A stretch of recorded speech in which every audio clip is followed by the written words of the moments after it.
Falkirk this weekend. Yeah. How much are they a part of the race for promotion in your eyes?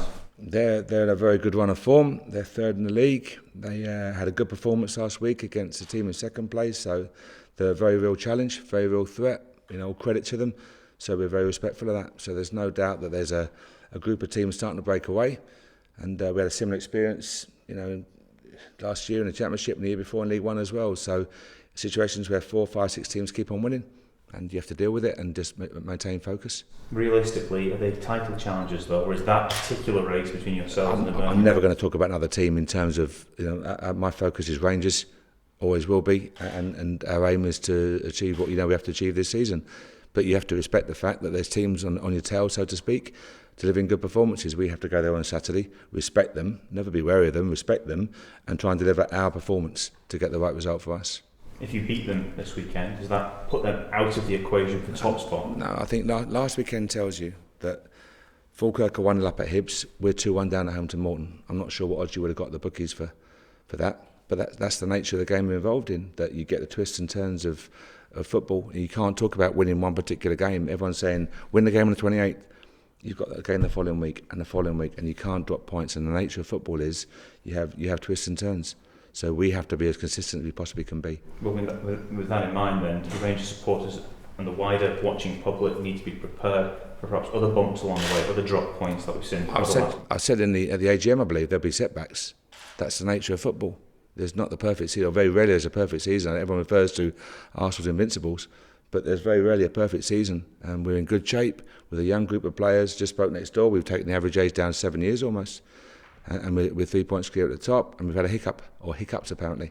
So we're in good shape, but there will be twists and turns. That's the nature of the game, and that's why it keeps everything so exciting. Do you think the players have got that performance last weekend out of their system now? Yeah, we had a bad day at the office. It shouldn't take us. We shouldn't go 2-1 down at home to Morton, but we did. But it shouldn't take that event happening to suddenly play at the intensity and the tempo that we normally are associated with. And as you saw, we had a chance straight away. Then we had the goal. Then we missed the one with Jason. So that shouldn't happen. That should be us for 90 minutes. It has been us for most of this season, but we have to learn from it. And we had a fairly detailed discussion, and hopefully we're better for it. Do you think your squad needs a wee bit more experience? You talked there about lowering the average age. Is that maybe an ingredient that's maybe missing and you might like to address in January? Yeah, but then we're looking at the balance. It's all about the balance. So in terms of our job is to make sure these young players, the likes of Jordan Thompson and Ryan Hardy and Barry Mackay, etc., make sure they're given a chance to develop, because they're assets. They're pitch assets and they're balance sheet items. That's the nature of the game we're involved in. But at the same time, you've got to do what's best for Rangers and make sure you're part of the strongest possible team. And you do need some physicality, some maturity, seniority, experience, whatever word you want to use. So we have to make sure January is about getting the right. If we're going to make additions, make sure it gives us something we haven't currently got. Can I ask you as well, John McGinn's red card was overturned. He'll now be able to play against you later on. Were you surprised by that decision? I didn't know that decision until you just mentioned it. So, am I surprised? I reserve judgment on that one. Speaking about Falkirk previously, did you see Peter Houston's comments this week on league reconstruction and what he said? What did you think of? I was intrigued by it. Just my opinion. I thought he spoke very well, very wisely. I'm in total agreement with what he said. He also said that Rangers would get a leg up. No, I didn't agree with that, and I was asked the same question next door. You want to get there on merit, of course you do, and you want to achieve what you want to your targets. But the actual idea of what he said about the league and the size of the league and why, I personally was in total agreement with it. Are you in total agreement that it has to be sporting merit? There cannot be discussion of growing. Any team wants to get to achieve the goals on merit. They want to get there on the fact that their efforts or their hard work have produced the positive results, and you got the rewards you're after. So any team wants to do that, of course they do. But what I think you were referring to, and his article referred to, was the construction and the thinking behind it. And I think, in that respect, I was in total agreement. Do you think a bigger league is viable, Mark, because of the quality of teams that you faced in the Championship this season? I think you look at, we mentioned the breakaway group, teams going away from the group. I think the gap between the top of the Championship and the Premiership is not the same down south. I've repeated this many times, never in a disrespectful way, in the fact there's a financial climate down south which is vastly different. That's why. So the likes of a Bournemouth going up, Norwich City going up, you're facing teams with huge £1 million budgets.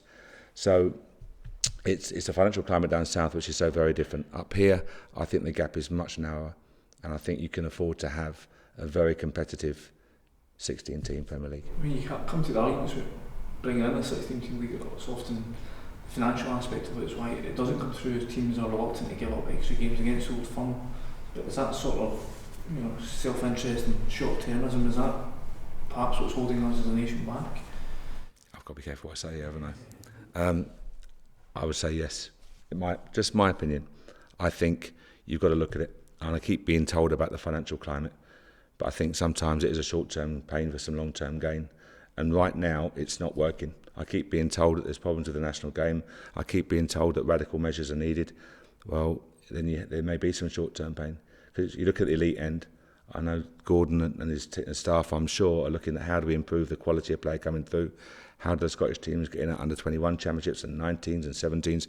You've got to have your young players competing against the very best in Europe and in world football. That has to be the aim, and then they're best prepared for first-team action and international level. So Gordon, I'm sure, same as England, will want their youngest players playing the highest level of competition.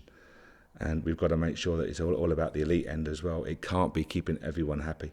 It has to be about improving the elite end. What should the elite end look like? I mean, do you have a vision on that? I just think it's best against best. That's what I think it is. It's best against best. Whether you're looking at a youth tournament, next gen, we felt that was best against best. Simple as that. And I know Man City won't mind me saying so. I never forget Man City played 6, lost 6. 3 years later in the FA Youth Cup final. So they learnt from it. They got beat by Barca and by Marseille, and all these Celtic beat them as well. And 3 years later, they're in the FA Youth Cup final. So tremendous work been undertaken, lessons learnt, and I think that's what we have to do. We have to give the players here the chance of playing best against best. What are the advantages of a 16-team league as you see it, as opposed to what we have right now? I think right now the obvious one is playing each other 4 times. That's the obvious. By the middle of November, end of November, we played Livingston 3 times, Hibs 3 times, etc., and Petrofac 2 league games, and it's not the end of November yet. I just think we've got to keep it fresh, keep the product fresh, the quality of product the best it can possibly be. Do you see the benefits being used to player development, or in terms of enticing fans back to the game? Yeah, I think both. I think it's a chance to challenge the young players and get the young players around and give them competitive actions, what they need. The loan market's really important down south, as I mentioned to you before, and it's giving players a chance to go out and loan and develop. Look what we got here from down south. But the Scottish players have to have the chance to get first-team action, go and be blooded, get that experience of what it really means to be around the first team, and then hopefully develop their careers accordingly. Does the division you're in not provide that level, do you think, or do you think it's too much of a gap between top and bottom in the Championship?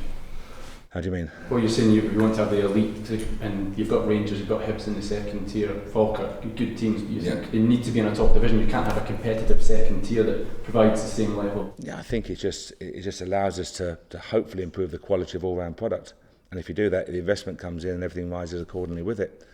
And whether that means you can afford to, get the players out and loan in certain areas, or attract younger players in, and whether it means you take them on a tour and you go and play against the best teams in Europe, whatever it may be, we've got to find ways of improving their education development. It's as simple as that. Right now, something's not working. That's what I'm being told by all and sundry. It's not working. So we either keep on talking about it or we do something about it. And I think you have to look at offering the best opportunity for the young players to be challenged. Who's out for the squad for the weekend? Everyone's in. Nicky Dawes all fit and well. Cammy Bell and Temps are still a couple of weeks away. Other than that, we're in good shape. There are a couple of trialists in this week as well, Mark. Just any decisions on them? Just normal trialists coming in, and we're looking, and as I say, hopefully we do our work in the coming weeks.